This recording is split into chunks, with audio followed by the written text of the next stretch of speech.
CS2 and the strategic depth of the game. The game will change, I think, quite a lot. And I think that we probably have yet to really even understand how deeply it will change CS. And I'm curious, like, you know, what you think. Like, do you think that these changes are just sort of like the natural progression of any esport? You know what I mean? Like, esports game developers tend to make them a little bit more complicated and sophisticated over time.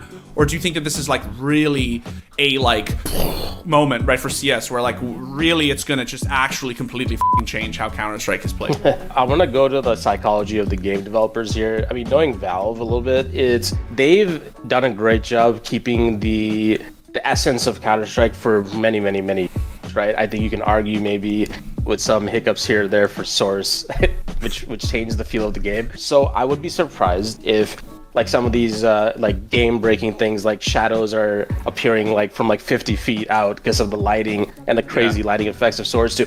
Like I'd be surprised if those kinds of things stay in the game for too long, or at least by the time it's a competitive game and events are using it. Same thing with smokes. If at some point, I think they already reduced how big the holes are when you're shooting through the smoke, for example, right? Yep. I don't think it's going to be game changing or game breaking. Of course, it's going to be changing the game, but hey, look, if you want to have dedicated HE grenades meant for breaking a smoke wall up, and that's how you're going to use your HE, fine. Now as a T, I know that I'm not going to get HE somewhere else. If you're going to be spending resources spamming a gun to see holes through a smoke, well, now I know where one of your players are. Yeah. So I think that's the beauty of Counter-Strike is like, yeah, the game is going to change for sure. But at the same time, when that changes, it's not like a turn-based role-playing game here. So as you're changing that, I'm trying to figure out how to counter what you're doing. I think that's going to be the fun part, is how to see the back and forth. But in terms of the essence of the game, knowing Valve, I really feel like they're going to do a good job keeping the game feel similarly. This change between CSGO and CS2, I think, is much less different overall than from Source to CSGO. Oh, 100%. Oh God, yeah. But that's really that's also because like the continuity. Like I'm with you. Like I'm a rare NA player who actually was a 1.6er. Like I played Source, but I hated Source. I was like, this game I don't like this. Like it's fun to meme in. It's fun to like around it, but other than that, it's like not serious. So for me, the continuity is really from 1.6 to go. And obviously, if you look at 1.6 to go, there's a lot more continuity. But do you think that actually the difference between, I realize it's sort of hard to say because like there was Jesus, right? Like 13 years in between 1.6 and Global Offensive. But do you think that the change between 1.6 and Global Offensive was more drastic than the change between CSGO and CS2? Yes.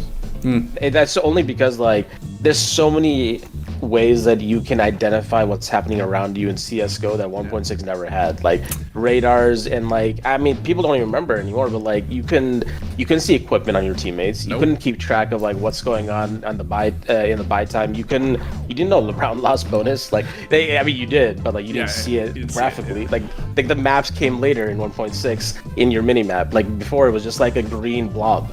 You know, there's a lot that just was not. It wasn't as easy to pick up the game and learn how to get good, and CSGO changed that dramatically, especially to the state it is in now. CS2 is not making those types of changes, and if it does, it's things like, oh, the buy menu is cleaner. It's easier to drop weaponry, like thank you Valorant, right, for great ideas like that. But to me, I don't think it's going to be as big of a change. The mechanics, literally, Valve is saying they're trying to make it the movement and the gunplay as close to CSGO as possible. Like they already have this in their mind. So I think just by definition and by where their mentality is about CS2, it can't be as big of a change between Go and CS2 as it was between 1.6 and Go. You can catch the full unmuted interviews streamed live right here on the theScore Esports YouTube channel. So like getting strategic side of things and actually using your mind and like being more data driven, data informed. I think CS:GO, I'm a bigger fan than 1.6, but not because 1.6 didn't have goated movement. I have to give it that, of course. I think CS:GO is miles better, and CS2 should carry that legacy onwards too.